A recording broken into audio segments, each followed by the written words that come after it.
தினமும் ஒரு நெல்லிக்காய் சாப்பிட்டா உடம்புக்கு நல்லதுன்னு தெரியும். ஆனால் ஒரு சிலர் அதை விரும்ப மாட்டாங்க. அப்படி விரும்பாதவங்க இதை மாதிரி ஜூஸாக எடுத்துக்கோங்க. முதல்ல நெல்லிக்காவை தேவையான அளவுக்கு எடுத்து நல்லா கழுவிக்கோங்க. கழுவுனதுக்கப்புறமா உள்ள விதையை நீக்கிட்டு குட்டி குட்டி பீசஸாக கட் பண்ணி மிக்சி ஜாரில் சேர்த்துக்கோங்க. அது கூடயே ஒரு இனுக்கு கருவேப்பிலை நல்லா ஃப்ரெஷ்ஷானதாக பார்த்து கழுவிட்டு சேர்த்துக்கோங்க. அடுத்ததாக ஒரு சின்ன துண்டு இஞ்சை தோல் நீக்கிட்டு சேர்த்துக்கோங்க. தேவையான அளவுக்கு உப்பு, அதாவது ஒரு அரை ஸ்பூன் அளவுக்கு உப்பை மிஸ் பண்ணாமல் சேர்த்துட்டு அது கூடயே ஒரு அரை எலுமிச்சம்பழத்தோட சாறையும் சேர்த்து தண்ணி ஊற்றாம முதல்ல அரைச்சி எடுத்துக்கோங்க. இப்போ இதை தேவையான அளவுக்கு தண்ணி ஊற்றி நல்லா அரைச்சி எடுத்துக்கோங்க.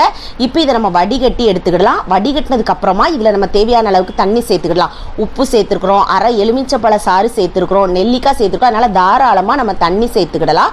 சேர்த்துட்டு இதை சர்வ் பண்ணிக்கோங்க. சர்வ் பண்ணும் போச்சில் நீங்கள் நாட்டு சர்க்கரை சேர்க்கலாம், அப்படி இல்லைன்னா தேன் சேர்க்கலாம்.